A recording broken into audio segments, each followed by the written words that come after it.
अब हम लोग का जो नेक्स्ट टॉपिक है वह क्या है, देखिए property of multiplication of integers, या इसको इस प्रकार बोल सकते हैं property of integers for the operation of multiplication.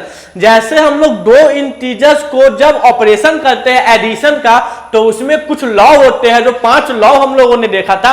अब हम लोग इसके माध्यम से यहां देखेंगे कि जब दो इंटीजर्स के बीच में गुना का साइन होता है, जब दो इंटीजर्स के बीच में गुना का ऑपरेशन होता है, तो उसको भी कुछ सर्टेन प्रॉपर्टी है या सर्टेन लॉ है जो उस चीज को सेटिस्फाई करता है। तो नंबर 1 पे जो हमारा होगा, सबसे पहले हम लोग यहां देखेंगे, देखिए क्लोजर लॉ।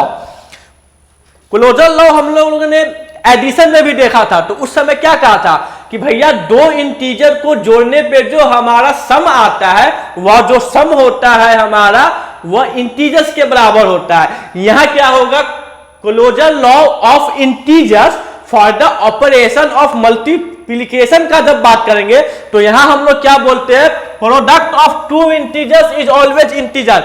दो इंटीजर्स का जो प्रोडक्ट वैल्यू होता है वह हमेशा और हमेशा हर केस में किसी भी कंडीशन में इंटीजर ही होता है। इस लॉ को जो सेटिस्फाई करता है वो क्लोजर लॉ ही है, बस ऑपरेशन के लिए नाम चेंज हो गया। जैसे क्लोजर लॉ एडिशन में क्या होता है, दो इंटीजर्स को जोड़ेंगे तो उसका जो सम आएगा वो भी इंटीजर होगा। अब लेकिन यहां बात मल्टीप्लिकेशन का हो रहा है, तो दो इंटीजर्स को गुना करने पे जो वैल्यू आएगा, वह जो वैल्यू है हमारी, वह वैल्यू हमेशा इंटीजर होता है। जैसे a into B is equal to सी।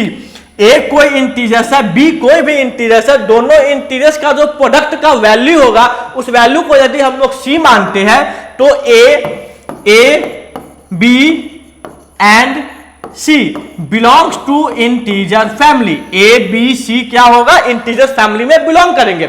यदि ए मान लेते हैं 5, बी मान लेते हैं -4, दोनों का साइन अलग अलग, तो क्या होगा रिजल्टेंट साइन माइनस, 5 4 जा 20, तो -20, ये भी तो इंटीजर है।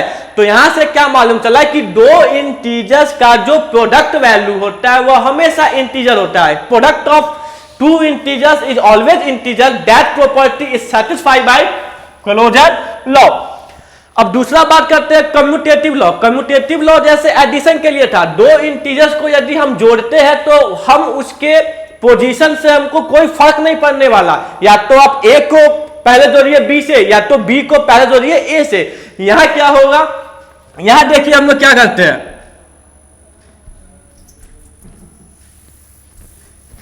यहां हम लोग का क्या है, commutative law. Value remain unaltered. Value जो क्या होता है, अनअल्टर्ड होता है when we multiply two integers. जब हम दो इंटीजर्स को साथ में मल्टीप्लाई करते हैं तो हमें उसके पोजीशन से कोई लेना देना नहीं है। जैसे a इंटू बी कीजिएगा या b इंटू ए कीजिएगा, इसके मुताबिक कम्यूटेटिव लॉ के मुताबिक दोनों बराबर होता है। सपोज कीजिए कि a का वैल्यू 2 है और b का वैल्यू क्या है -3, तो a इंटू बी क्या हो गया -6, और b इंटू ए क्या हो जाएगा -3 इंटू 2, ये भी -6। तो यहां से क्या मालूम चला कि भैया a इंटू बी जो होगा वो बराबर होगा b इंटू ए के। a गुने b इक्वल टू बराबर होगा b इंटू ए से। तो यहां से हम जो हमारा लॉ है यह commutative law of integers for the operation of multiplication को यह सार्थक करता है। अब देखिए सबसे पहले a को गुना कीजिए b से या b को गुना कीजिए a से, इसके पोजीशन से इसके वैल्यू पे कोई भी फर्क, एक रत्ती भी फर्क नहीं आता है। तो इसी लॉ को जो सेटिस्फाई करता है हमारा commutative law. Value remain unaltered. Value जो है, इसका जो वैल्यू आएगा और इसका जो वैल्यू आएगा वह सेम आएगा, मतलब वैल्यू हमेशा अनअल्टर्ड होगा, इसमें कोई छेड़छाड़ नहीं करेंगे। कब, जब हम मल्टीप्लाई करते हैं दो इंटीजर्स को irrespective of their position. a into B बराबर b गुने a।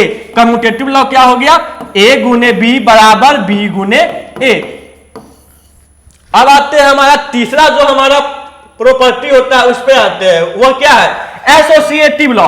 कि भैया एसोसिएटिव लॉ क्या है, यहां पे देखिए जो इसका स्टेटमेंट है, वैल्यू रिमेन अनअल्टर्ड। वैल्यू जो होता है उसमें कोई छेड़खानी, कोई भी उसमें आप छेड़खानी नहीं कर सकते हैं। जो आपका जो वैल्यू होगा वो हमेशा सेम होगा, चाहे आप उस इंटीजर्स के पोजीशन को अपने मन मुताबिक चेंज कर सकते हैं। यहां बात हो रहा है उस इंटीजर्स के पोजीशन का।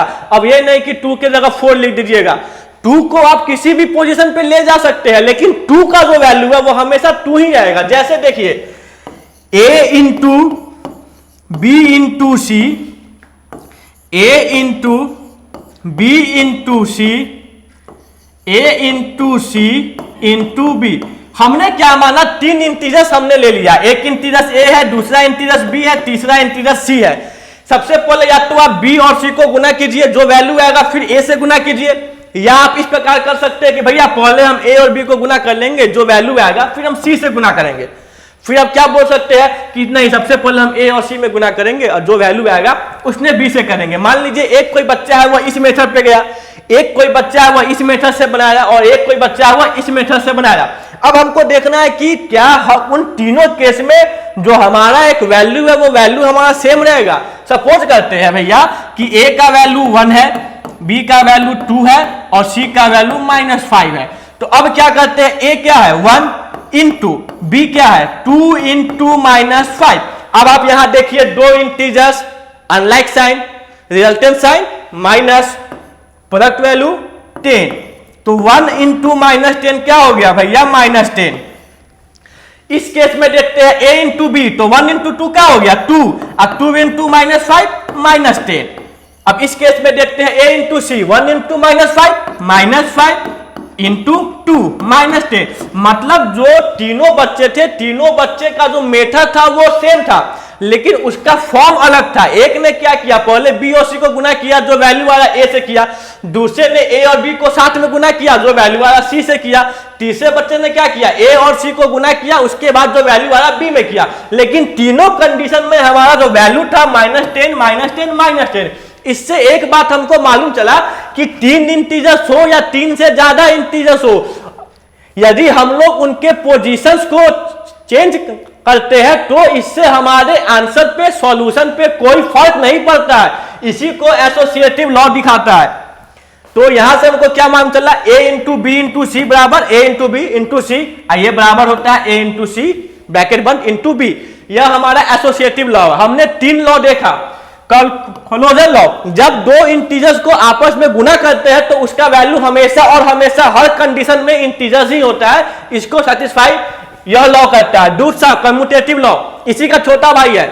जब दो इंटीजर्स a और b को गुना करते हैं, उनके पोजीशन को इंटरचेंज कर सकते हैं, फिर भी हमारा जो आंसर है, सॉल्यूशन है, उस पर कोई भी फर्क नहीं पड़ता। उसी लॉ, उसी प्रॉपर्टी को जो बताता है कम्यूटेटिव लॉ।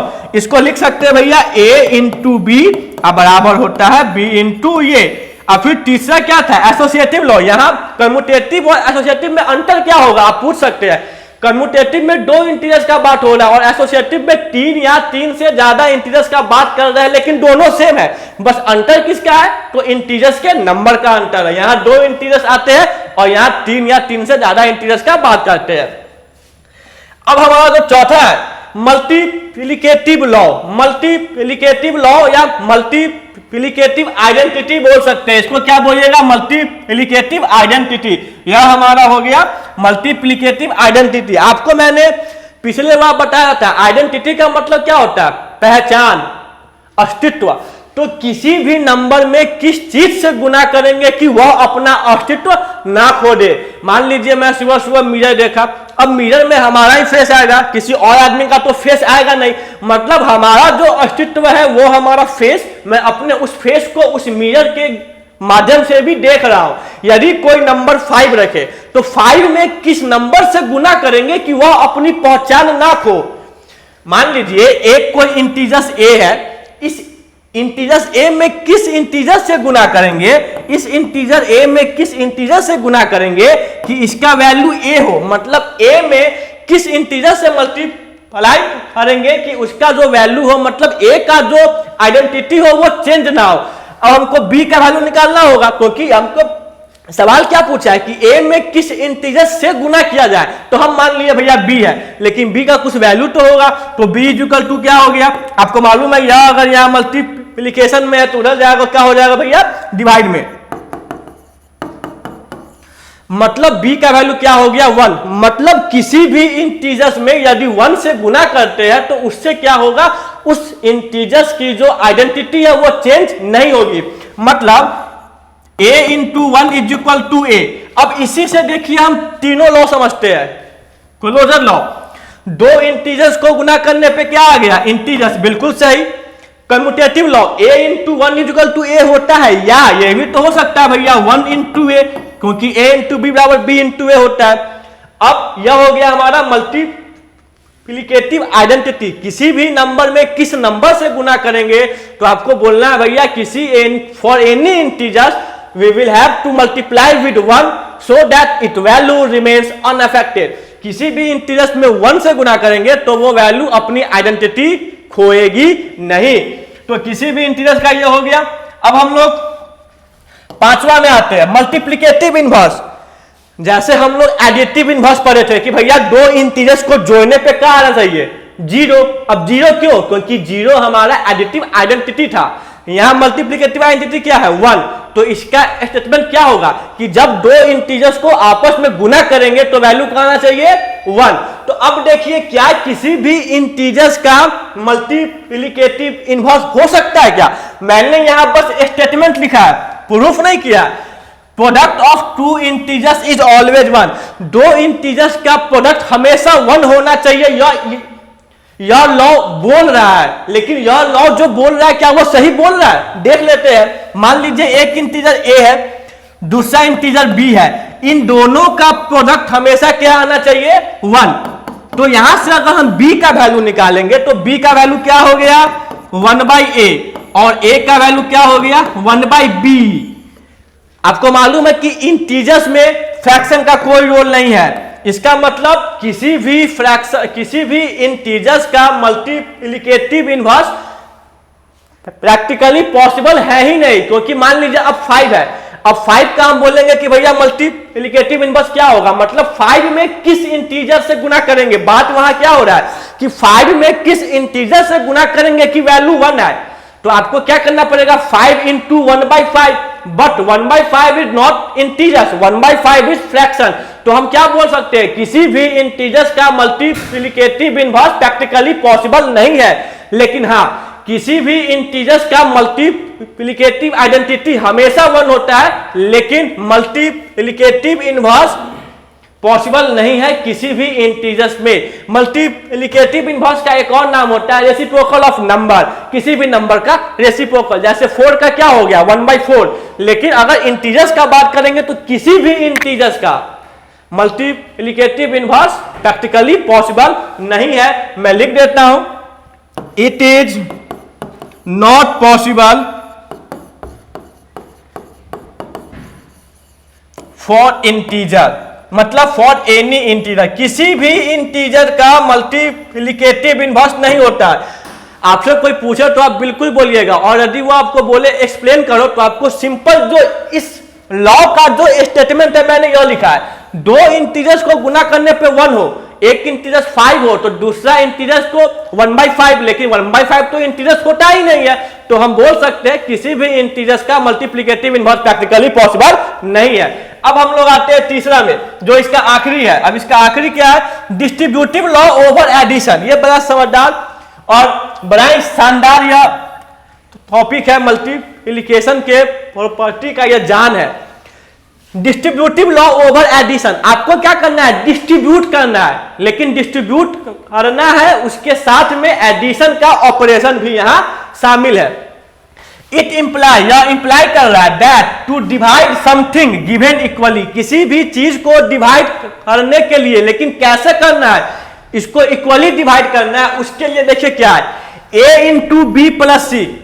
यहां 3 इंटीजर्स है, एक इंटीजर a है, दूसरा b है, तीसरा c है। तो क्या हो गया a into B plus C. इसको कैसे लिखेंगे a into B plus a into C. मान लीजिए a into C plus D है, तो इसको कैसे सॉल्व करेंगे, सबसे पहले इसको इंटू करेंगे तो भैया a into C, operation plus का a इंटू डी। तो यह जो हमारा टॉपिक है डिस्ट्रीब्यूटिव लॉ ओवर एडिशन। आप क्या कर रहे हैं कि मान लीजिए मेरे पास कोई किताब है, इस किताब को B+C बच्चों में बांटना है, B+C बच्चों में बांटना है। तो पहले हमने क्या किया, A इंटू बी, उस किताब को B ने दिया और कुछ उस किताब को C को भी दिया। दोनों को जब जोड़ेंगे तो इसके वैल्यू के बराबर आएगा।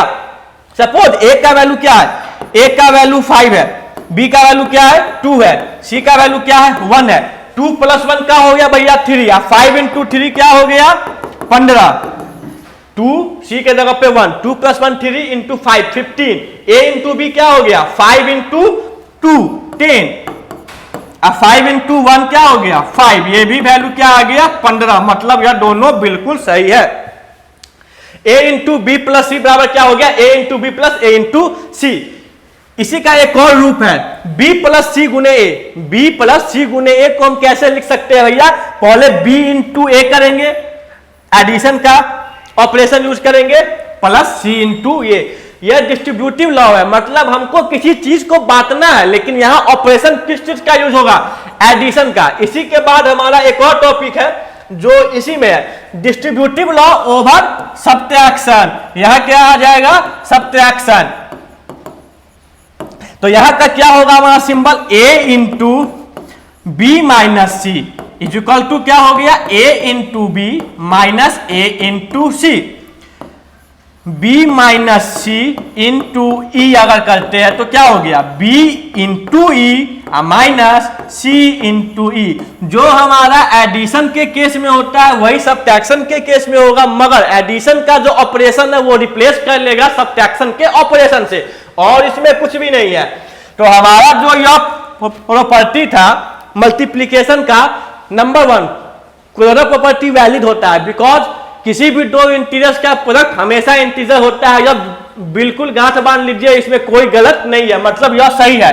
कम्यूटेटिव लॉ, कम्यूटेटिव लॉ में क्या हो गया कि आपका दो इंटीजर्स को जब गुना करेंगे, यदि उस दोनों इंटीजर्स का प्लेस आपस में इंटरचेंज कर दे, फिर भी उससे उस वैल्यू पे कोई असर नहीं पड़ेगा। यह भी बिल्कुल सही है। मतलब क्लोजर प्रॉपर्टी के साथ साथ कम्यूटेटिव लॉ भी वैलिड होता है, मतलब हर केस में सही होता है। कोई भी बच्चा कोई भी एग्जांपल लेकर देख सकता है, हमेशा यह दोनों केस वैलिड होगा।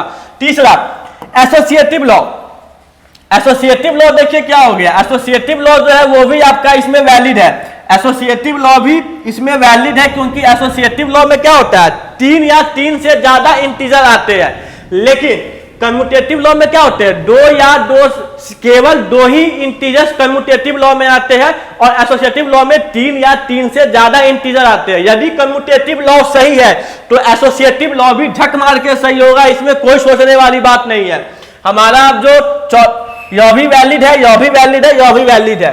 चौथा जो आता है हमारा मल्टीप्लिकेटिव लॉ, या इसी को हम बोल सकते हैं मल्टीप्लिकेटिव आइडेंटिटी। किसी भी इंटीजर में कौन से इंटीजर से गुना करना है कि उसकी वैल्यू, उसका जो पहचान है वो खोए नहीं। मान लीजिए एक इंटीजर C है, C में किस इंटीजर से गुना करना है कि वह C ही रहे, तो क्या बोलिएगा C into 1 equal to C। तो किसी भी इंटीजर्स का मल्टीप्लिकेटिव आइडेंटिटी 1 होता है, लेकिन मल्टीप्लिकेटिव इनवर्स किसी भी इंटीजर का प्रैक्टिकली पॉसिबल नहीं है, क्योंकि इसका जो स्टेटमेंट होता है वो क्या होता है, product of 2 integers is always 1। 2 integers का जो प्रोडक्ट होता है वो हमेशा क्या होता है 1 होता है। सपोज एक इंटीजर 10 है, तो उस 10 को किससे गुना कीजिएगा कि 1 है, तो आप बोलिएगा 1/10, but 1/10 is not a integer, it is a fraction. तो हमारा किसी भी इंटीजर्स में या for any integers multiplicative inverse is not valid. इसका एक और नाम होता है reciprocal of number. Distributive law over addition, इसमें क्या करना होता है A into B plus C equal to A into B plus A into C. B plus C into A हो गया, तो यहां क्या हो गया B into A plus C into A। उसके बाद A into B plus C क्या हो गया A into B plus A into C. दूसरा क्या है B plus C into A, मतलब B into A plus C into A। इसी का अगर सब्ट्रैक्शन प्रॉपर्टी देखेंगे वो देखिए क्या है A into B minus C equal to क्या हो गया A into B minus A into C, और B minus C into A करते हैं तो क्या हो गया B into A minus C into A। यह बस एक लिखने का तरीका है कि आप इस वे में किसी भी इक्वेशन को सॉल्व कर सकते हैं। अगर पूछा जाए तो इसका कारण क्या है, तो कारण बोलना है डिस्ट्रीब्यूटिव लॉ ओवर एडिशन, इसके लिए डिस्ट्रीब्यूटिव लॉ ओवर सब्ट्रैक्शन, इन दोनों के लिए। तो यही हमारा जो इंटीजर्स का मल्टीप्लिकेशन का जो प्रॉपर्टी होता है, यही 6 प्रॉपर्टी है जहां हर प्रॉपर्टी वैलिड है बशर्ते कि multiplicative inverse is not valid. अब एडिशन की बात करते हैं तो एडिशन में closure, commutative, associative, additive identity, additive inverse सारे चीज वैलिड है, लेकिन यहां मल्टीप्लिकेटिव इनवर्स वैलिड नहीं है। तो यही हमारा मल्टीप्लिकेशन का जो भी प्रॉपर्टी होता है, दो इंटीजर्स के मल्टीप्लिकेशन का प्रॉपर्टी है। अब हम लोग इसके आगे डिवीजन का प्रॉपर्टी देखेंगे, दो इंटीजर्स के बीच में जो डिवीजन का ऑपरेशन होता है तो उसकी प्रॉपर्टी क्या है, अब हम लोग इसके बारे में बात करते हैं।